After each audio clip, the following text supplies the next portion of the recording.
Hello,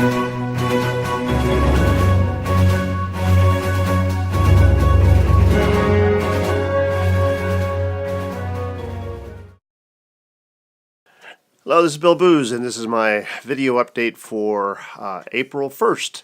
And this is no joke. This is serious. This has been a while since I've done an update because we recently took a trip out to Seattle, Washington. What I wanted to do, because I always take pictures, and typically I make a book, and this time I wanted to do video as well because I've been following, as I've shared with you, several people who do travel videos, and they're really a lot of fun, and I thought that would be fun to give it a try. And I found that it takes, it's not as easy to do as you think. Taking the video clips isn't so bad, although it is hard to train yourself not to take really long, in this case being 30 seconds or so. And just taking like 5 seconds, just taking 3 seconds, maybe 10 seconds once in a while. And then using those clips all together to have sort of a montage of what you saw when you were on the trip. And I had a whole system for offloading these clips onto the Omar's flash drive that I've talked about, and then transferring them to my iPad if I wanted to work on them, or using the flash drive as a storage space for them while we were away, and then transferring to my computer, which I've done now when I got home. But I did try taking all the clips of the first day or the second day of our trip and bringing them onto my iPad and laying them out in Pinnacle Studio Pro, which is the app I use to create these video updates, and trying to make a fun travel video. Well, it wasn't so fun. It was, and maybe it was the content. It was driving to Dulles Airport near Washington D.C. It was getting onto the plane, and it was that part of the trip. So it wasn't really the fun part necessarily.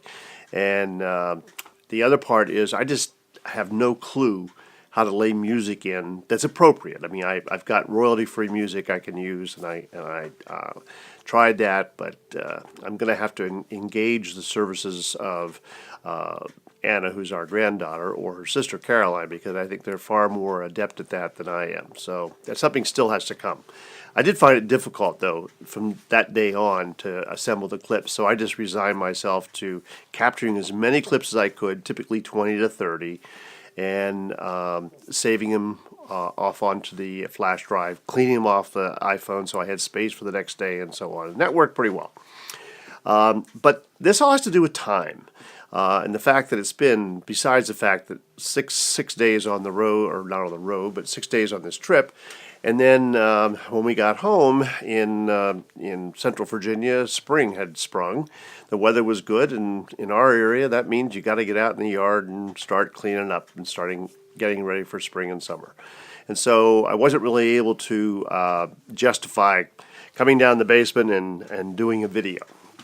So where does time go? You know, that it just rained, and great, I'll be able to do some videoing because it's raining and I can't work in the yard.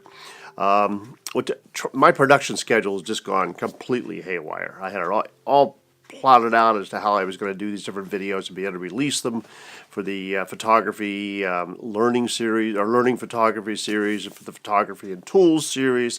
But it's kind of by the wayside right now. I need to get a little bit better about planning realistically when I can take videos and how I'm going to do it.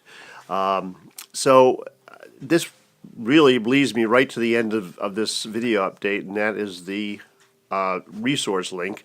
And again, I'm going to refer to James Wedmore. He's really an entertaining and very, very good marketing, video production tutor, if you will, or mentor. And he interviewed, in a series that I watched, or a show that I watched before we left, he interviewed a former student who had figured this all out, and he had a fairly decent audience. And he has a family. He's a younger guy, and he had a family, and so he'd get up at 5:30 in the morning when everybody was asleep, go down in his basement, or wherever he was that he had a studio, I think it was his basement, and he'd record.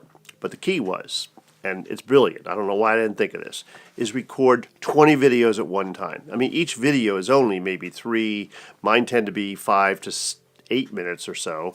But if they're 5 minutes long, do 20 videos. That's 100 minutes. That's less than 2 hours. And with setup, it's maybe a little over 2 hours. And so by 7:30, he's finished, or 8 o'clock. And then he's got a video for each day for 2 weeks or 3 weeks, really. And then I just was trying to find that video so I could refer you to it, and I couldn't, but I did find another of James's videos in which he talks about 6 tips for finding the time and being more productive in creating videos. And so I'm going to put a link to that below in the show notes. But basically, it is the same sort of idea, that you need to be organized. I'm in the point now where I've got the studio, I've got a place, it's always set up. I just need to come down and start recording. I've kind of got a system for how I do that. And the most important thing is just roll off dedicate a day or a block of time in a day and record not just one video as I've typically been doing, but record 5, 6, and if you can do 20, do 20, and then you are able to just sort of take all those videos, produce them, and again, his other suggestion is set aside a day for editing the videos. So you get in a rhythm, and it is true, you get in a rhythm, and it really does go more quickly. If you do it one week, you do it one day, and the next week you do it maybe a little bit later in the week, and you always have that startup time, that kind of getting in the mood phase that slows you down. So that is my new goal, is to try to set aside a day when I can really just do a whole stream of videos and end up with maybe 5 to 10 episodes that I can then have available to release on YouTube. So that's my tip, and that's also my resource for this video update. So thank you very much for checking in, and I'll look forward to talking to you next time.